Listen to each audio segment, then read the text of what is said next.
Utilise చేసాం sir. 100% utilise చేసాం sir central sir. Is the last finance commission. Yes sir, yes sir. మన state first ranking లో ఉంది sir. మన MHA model state. దానికోసం మనకు మళ్ళీ 96.34 crores ఇన్సెంటివైజేషన్ కూడా ప్రపోజల్ పంపించమన్నారు సార్. పంపించాం సార్. ఇది ఎక్కడ పెండింగ్ ఉంది? ఇది హోమ్ లో ఉంది సార్. అక్కడ central home central home 100% utilisation చేసినందుకు సార్ మనకి ఇన్సెంటివైజేషన్ స్కీమ్ లెక్క వెళ్ళాం సార్. అంటే యాక్సెప్ట్ చేశారా, ఇంకా శాంక్షన్ చేయలేదు? అండర్ పర్సుయేషన్ లో అండర్ పర్సుయేషన్. ఓకే, మీరు చెప్పండి, ఒక లెటర్ వద్దాం. అది కూడా వస్తే మీకు కొంచెం మోడర్నైజ్ మైలేజ్ ఉంటుంది సార్.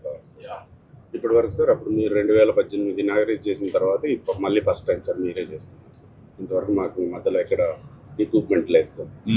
6 years ఈవెన్ మెయింటెనెన్స్ కూడా లేదు సార్. ఇప్పుడు ఎంతవరకు మీరు మీ దగ్గర నుండే ఎక్విప్మెంట్ లాస్ట్ టైం చెప్పాను ఫైర్ సర్వీసెస్, ప్రైవేట్ ఫ్యాక్టరీస్ దగ్గర ఉండే ఎక్విప్మెంట్ కూడా మీరు ఇన్వెంటరీ తయారు చేయాలి, ఆన్లైన్లో పెట్టాలి. ఆన్లైన్లో పెట్టి ఎక్కడ ఏది వచ్చినా కూడా పెద్ద పెద్ద ఫ్యాక్టరీస్ కానీ అవన్నీ ఉంటాయి సార్. ఇమ్మీడియట్గా ఏ ఈవెంచువాలిటీ వచ్చినా ఎక్విప్మెంట్ అనేది ఒక 2 నిమిషాల్లో పొజిషన్ చేసే పరిస్థితి రావాలి.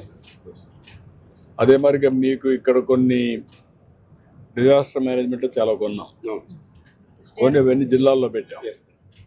అవి కూడా మ్యాపింగ్ చేసి మెయింటెనెన్స్ చూసుకొని క్రాస్ చెక్ చేసుకొని ఇప్పటి నుంచి డిజాస్టర్ మేనేజ్మెంట్ మీరు ఎవ్రీ ఇయర్ ఒక సీజన్ ప్రకారం రిహార్సల్స్ చేయాలి. ఇంతకుముందు చేసేవాళ్ళు మాక్ ఎక్సర్సైజ్ చేశాడు. ఎస్డిఆర్ఎఫ్ మీరు అందరూ కంబైన్డ్ గా చేయాలి. ఎక్విప్మెంట్ మెయింటెనెన్స్ అంతా ఎక్కువ వీళ్ళ దగ్గర ఉంటుంది, మీ దగ్గర కొంత ఉంటుంది, ఎన్డీఆర్ఎఫ్ దగ్గర ఉంటుంది. ఇవన్నీ కామన్ ఇన్వెంటరీ ఉండాలా. కొంచెం వర్కౌట్ చేయండి, గేరప్ చేసుకుని సిస్టమేటిక్. డ్రోన్స్ అండ్ కంప్రెసర్స్ కూడా తీసుకుంటున్నాం సార్. డ్రోన్స్, రోబోటిక్ ఎక్విప్మెంట్ కూడా ఎక్కువ తీసుకుంటున్నాం సార్. అవి ఎంతవరకు వచ్చాయి? ఇప్పుడు డ్రోన్స్ వచ్చినప్పుడు ఎంత ఎఫెక్టివ్గా పనిచేస్తున్నాయి.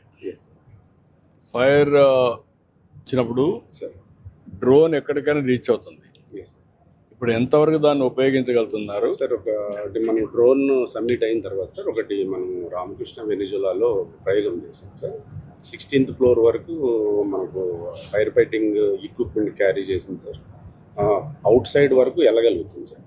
ఓన్లీ పిక్చర్స్ తీసుకెళ్ళగలుగుతుంది సార్. సీట్ ఆఫ్ ఫైర్ ఎక్కడ ఉంది, దాని ఇంటెన్సిటీ ఎంత ఉందని తీసి ఇవ్వగలుగుతుంది సార్. మీకు ఇంకా రాను సార్ దీనికి ఇప్పుడు మనం ఏం చేస్తాం, పెస్టిసైడ్స్ ఉంది. దానికి పెస్టిసైడ్స్ 20 kgs 25 kgs క్యారీ చేసి ఇచ్చేస్తాం. అలాంటి చేసినప్పుడు ఇది కూడా ఇమ్మీడియట్గా సోర్స్ని ఇది కంట్రోల్ చేయడానికి మీరు మనిషి అక్కడ రీచ్ కాలేము. డ్రోన్ అయితే రీచ్ అవుతుంది. వేరియస్ అప్లికేషన్స్ మీరు ఎట్లా చేస్తారనేది ఇంపార్టెంట్. అది మీరు చెప్పిన తర్వాత సార్ నేను డ్రోన్ కార్పొరేషన్ కన్సల్ట్ చేశాను సార్. గీతాంజలి యూజ్డ్ కేసెస్ కింద కొన్ని పైలట్ కింద చేద్దాం sir. Department has to lead. Then వాళ్ళు కూడా అవుతారు. నేను తీసుకుంటాను సార్, లీడ్ తీసుకుంటే మీకు కావాల్సినటన్ని మీరు లీడ్ తీసుకుంటే ఇప్పుడన్నీ కూడా మీకు వెహికల్స్ తీసుకుపోతున్నారు. ఇక్కడ నుంచి స్పాట్కి పోయే కొంది మీకు ఎంత టైం పడుతుంది? ఒక 20 minutes, హాఫ్ అన్ అవర్, 30. ఎంత మ్యాక్సిమం టైం ఎంత పెట్టుకున్నారు మీరు? యాక్చువల్గా అర్బన్ ఆస్పెక్ట్లో సార్ 20 minutes పడుతుంది సార్.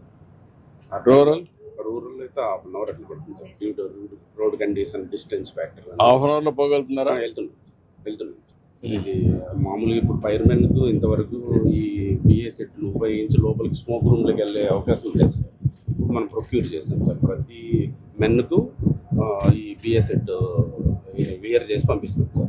మాస్క్ ఉంటుంది. ఇది దాన్ని రీఫిల్లింగ్ చేస్తాం సార్. న్యాచురల్ ఎయిర్ను సక్ చేసి రీఫిల్ చేస్తాం సార్, ప్యూరిఫై చేస్తాం. మీ ముగ్గురు పని చేయండి సార్. పోలీస్ డిపార్ట్మెంట్ మీరు plus NDRF, national disaster management వాళ్ళ వింగ్ ఒకటి, ఎన్డీఎంఎస్ కూడా మన దగ్గర ఉండేది ఒకటి, మీరు ఒకటి. ఈ 4-5 డిపార్ట్మెంట్ పెట్టి ఒక వర్క్షాప్ పెట్టి all eventualities how we are going to control, yes readiness ఏంటి with equipment yes sir and best practices. అది చేస్తాం. ఒక 10 ఏళ్లలో వచ్చినటువంటి స్టాటిస్టిక్స్ తీసుకోండి సార్. వేరియస్ ఫైర్స్ కానీ డిజాస్టర్స్ మొత్తం all disasters, yes sir you take all disasters and then on the base of that yes how మనం ఎంతవరకు హ్యాండిల్ చేయగలిగాం, ఎస్ ఎట్లా ఇంప్రూవ్ చేయాలి. దాన్ని ఇంకా సార్ ఇది 25,000 సార్ ఎక్స్టింగ్విష్ సార్. ఇమ్మీడియట్గా మనం చిన్న ఫైర్కు ఎక్స్టింగ్విష్ చేయడానికి ఉపయోగపడుతుంది. అది ఇప్పుడు ఈ వెహికల్లో పెడుతున్నాం సార్. ఇది క్విక్ రెస్పాన్స్ వెహికల్ సార్. ఇది ఎట్లా పనిచేస్తుంది మనకి ఒక తీసుకుపోతానే ఇది సార్ ఇది ఓపెన్ చేసేసి పౌడర్ వస్తుంది సార్ దీంట్లో. సో ఫైర్ ఆక్సిజన్ సప్లైని కట్ చేసేస్తుంది సార్. ఆటోమేటిక్గా ఫైర్ కూడా. సో అది సార్ ఇది వచ్చి సార్ మాస్క్ సార్. ఫైర్ మ్యాన్కు ఏదన్నా పాయిజనస్ గ్యాసెస్ రిలీజ్ అయినప్పుడు, ఏదైనా స్మోక్ రూమ్లోకి వెళ్ళాలన్నప్పుడు సార్ ఒక 5 minutes మనం ఎవరైనా రెస్క్యూ చేసుకొని. ఎన్ని కేజీలు ఇది బయో? ఇది 5 kilos 5 kilos. ఇది కానీ డ్రోన్ ద్వారా పంపించి విలేజ్ లో ఒక ట్రై చేసి పెట్టారు అనుకోండి, వాడు నేరుగా ఇది డ్రోన్ ద్వారా డెలివరీ చేశారు ఒక 2-3 ఆపరేట్ చేయడానికి అవకాశం 5-10 నిమిషాలు నేను చేస్తాను సార్. జస్ట్ యూస్ కేసెస్ కింద ప్రిపేర్ చేయండి మీరు, చేస్తాను సార్. అప్పుడు ఈజీ అవుతుంది. ఇప్పుడు ఎక్విప్మెంట్ వచ్చింది చేస్తాను. ఆపద మిత్ర స్టాఫ్ ఉంటారు సార్. సో వాళ్ళని ట్రైన్ చేసి ట్రైన్ చేసి పెట్టారనుకోండి ఈజీ అవుతుంది. ఇది వాళ్ళే ట్రైన్ చేస్తారు. ఇవన్నీ ఈజీగా విలేజ్లో ఎట్లా మనకు అవసరం ఫస్ట్ ఎయిడ్కి ఎట్లయితే మనం పెట్టుకుంటామో, ఇది కూడా డిజాస్టర్కి ఒక మనిషిని ట్రైన్ చేస్తాం, వాలంటీర్. అతన్ని ఇమ్మీడియట్గా చేయమంటాం, ఏదైనా ఎంప్లాయ్ ఉంటే ఎంప్లాయ్ కానీ ఎవరైనా సరే. ఇది సార్ ఇది క్విక్ రెస్పాన్స్ వెహికల్ సార్. దీంట్లో ఈ ఎక్విప్మెంట్ అంతా ఉంటుంది సార్. ఇది 50 kgs వాటర్తో సార్ 1:50 రేషియోలో మిస్ట్ వస్తుంది సార్. ఈ మిస్ట్ వలన సార్ మనకు వాటర్ టెండర్ కవరేజ్ చేసేదాన్ని దీంతో చిన్న ఎక్విప్మెంట్తో మనం కంప్లీట్ చేయొచ్చు సార్. ఇది స్మోక్ రూమ్లో కానీ ఎక్కడన్నా ఫైర్ అయినప్పుడు సార్, బయట నుంచి బాగా ఇంటెన్సిటీ ఉన్నప్పుడు పోర్టబుల్గా గ్రౌండ్లో ఫిక్స్ చేసేసి వదిలితే ఆటోమేటిక్గా వాటర్ స్ప్రే చేస్తుంది సార్. గ్యాస్ లీకేజ్ ఇన్సిడెంట్స్ కానీ చేస్తుంది. ఇది సార్ మన బుడమేరు ఫ్లడ్స్లో బాగా ఎక్స్పీరియన్స్ అయినాం సార్. మనం అప్పుడు ఒక 5-6 కెపాసిటీ ఉన్న చిన్న ఉండే సార్ మన దగ్గర. దానివల్ల ఏంటి సార్, వాళ్ళని క్యారీ చేసుకోవడానికి చాలా ఇబ్బంది అయింది సార్. మనం ఎంత చెప్పినా ఇన్లేదు సార్, వాళ్ళు 10 మంది ఎక్కేవాళ్ళు. అందుకని 10 to 12 కెపాసిటీ కొన్నాం సార్. తర్వాత దానికి దీనికి లాంగ్ సాఫ్ట్ ఉండేది సార్ మా దగ్గర. అది వాటర్ డెప్త్ ఎక్కువ ఉండాలి సార్ మనం రీచ్ కావాలి. దీనికి సాఫ్ట్ కొన్నాం సార్. ఈవెన్ 1 feet వాటర్ ఉన్నా కానీ ఇది 5 lakhs. అది మోటార్ మళ్ళీ సపరేట్ కాస్ట్ సార్. 40 horsepower తీసుకున్నాం సార్. ఇంతకుముందు 25 ఉండేది సార్. ఇవన్నీ advanced vehicle sir. Regular fire టెండర్కు దీనికి డిఫరెన్స్ ఏమి ఉంటాయి సార్. ఇంతకుముందు మన దగ్గర ఉన్న ఆంధ్రప్రదేశ్లో సార్ మన కోస్టల్ రీజన్ ఉండడం వల్ల బాగా కరోజన్ అయిపోయి సార్ 10 to 12 yearsకి డ్యామేజ్ అయిపోయాడు సార్. ఈసారి స్టెయిన్లెస్ స్టీల్తో వాటర్ ట్యాంక్ బిల్డ్ చేశాం సార్. మిగతాటి కూడా ఎంఎస్సి స్టీల్తో అన్ని చేయడం వల్ల సార్ ఇది ఒక 15-20 సంవత్సరాల వరకు మనకు ఉపయోగపడడానికి ఉంటుంది సార్. దీంట్లో ఇవన్నీ రెస్క్యూ ఎక్విప్మెంట్స్. ఇప్పుడు హై రైజ్ బిల్డింగ్స్ అవసరమైనటువంటి ఎక్విప్మెంట్ మన దగ్గర ఉందా? తమరిచ్చింది సార్ టీటీఎల్ సార్ 5 meters వరకు పోతుంది సార్.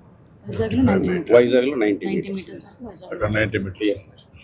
అక్కడ మనకి highest building 110 meters. Yes. So వీళ్ళంతా రీజనల్ నమస్కారం. Zone 2 sir, zone 1, zone 4, zone 3 sir. ఎన్ని జోన్లు ఉన్నాయి మీకు? 4 జోన్స్. ఇవన్నీ ఐటాలిక్ ఎక్విప్మెంట్ సార్. ఇప్పుడు మనం ఎక్కడ బస్సు మొన్న కొల్యూడ్ అయింది సార్ మార్కాపురం, అలాంటి వాటిలో మనం ఎఫిషియెంట్గా పని చేయగలిగాం సార్. ఇలాంటి ఎక్విప్మెంట్ ఇప్పుడు ప్రతి వెహికల్కి అలాంటివి ఇచ్చాం సార్. ఇంతకుముందు లేవు సార్. Bolt cutters sir. ఇవన్నీ రెగ్యులర్ ఇవన్నీ అప్గ్రేడ్ చేసాం సార్. ఇవన్నీ మోడర్న్ ఎక్విప్మెంట్స్. ఇంతకుముందు ఉన్న వాటిలో ఉన్న ప్రాబ్లమ్స్ను ఓవర్కమ్ కావడానికి అన్నీ మొత్తం రీప్లేస్ చేసాం సార్. మెన్నుకు సార్ ఇంతవరకు ఫైర్ మెన్కు హెల్మెట్ కానీ ఈ గ్లౌజులు కానీ ఏమి ఉండేవి కాదు సార్. ఈసారి ప్రతి మెన్నుకు ఒక కిట్ సప్లై చేస్తున్నాం ఫైర్లోకి వెళ్ళినప్పుడు.